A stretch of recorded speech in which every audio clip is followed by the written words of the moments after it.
Wednesday. Thank you so much for tuning in and for choosing to spend some of your time with me. I'm Maria Milagros, your friendly neighborhood life coach, personal growth and development specialist, mom of a teenage daughter, human being.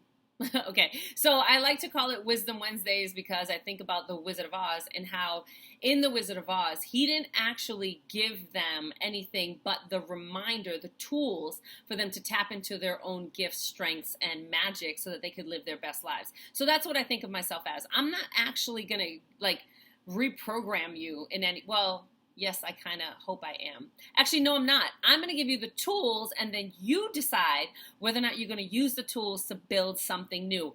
What? I'm going to help you fill your your toolbox, but if it just lives under your bed, then it's not going to be able to do much, right? So that's what I like to share here. And this particular series that I'm doing right now is one tip every week to help us, when we put them in practice, get to places of healthier and happier, whatever that means for you and where you are on your journey right now, right? So it's going to look different for everybody, and it's going to feel different for everybody, and that's beautiful because nobody should be having the same journey.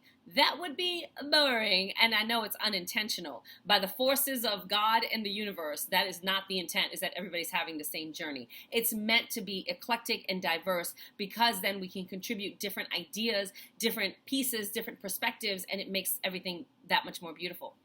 So this week, I want to talk about being more present.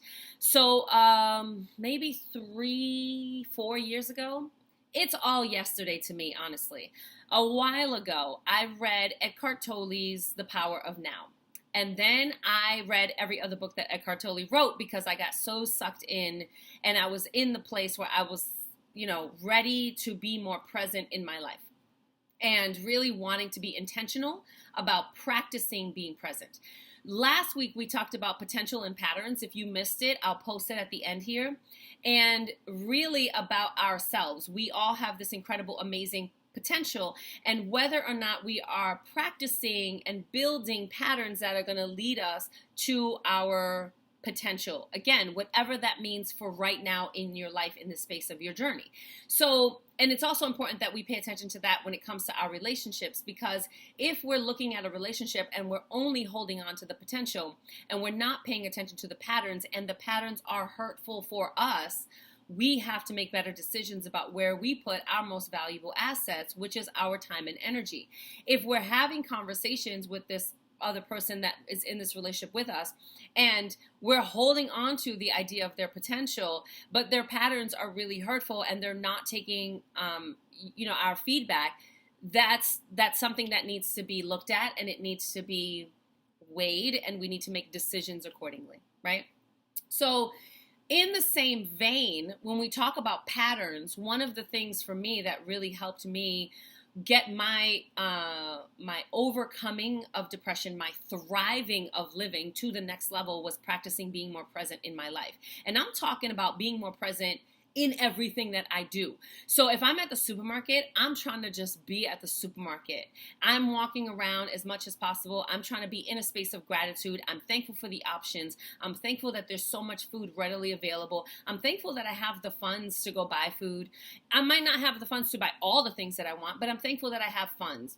I'm thankful that there is a space where I can go and purchase food that's, for the most part, healthy and safe. It's being stored and taken care of the right way, right? Just the other day, I was cleaning my kitchen floor, and as I was sweeping, and it's this massive pile of cat hair. And I sweep every 2 or 3 days. How much is she shedding? And as I'm sweeping and I look at this pile of cat hair, I think to myself, I have a cat, and she loves me unconditionally, and she's this amazing little kitty, and she's so much fun, and I'm so glad that I got her from, the shelter, and I brought her into my life, and I just love her being here and her presence, and I'm sweeping, and then as I'm sweeping, I'm also thinking, my arms fully function. I have fully functional arms and fully functional legs, and I have a broom, and I have a home, and I have a kitchen, and it just felt like I was connected to my kitchen and this pile of cat hair.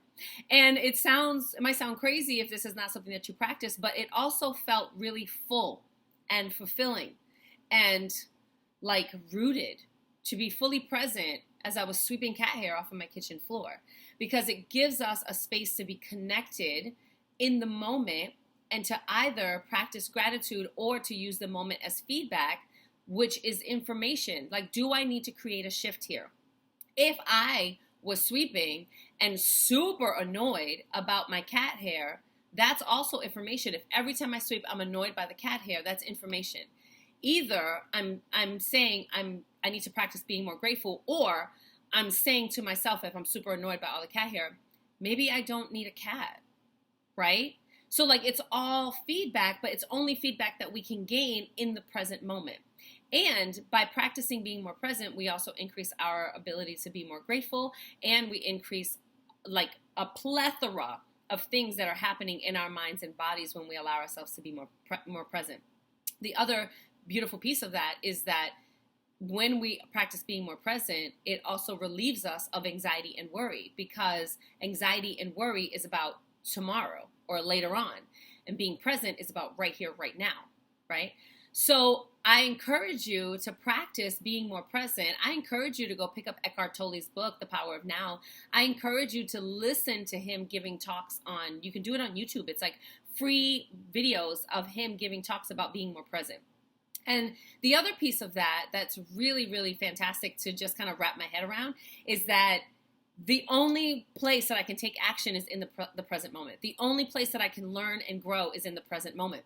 Even if I learn and grow on Friday, I'm still in the present moment when I learn and grow, right? So the power truly is in the present moment. And so we can then say, okay, in order to honor the present moment, where are my thoughts? Where are my words? What are my actions that I'm taking?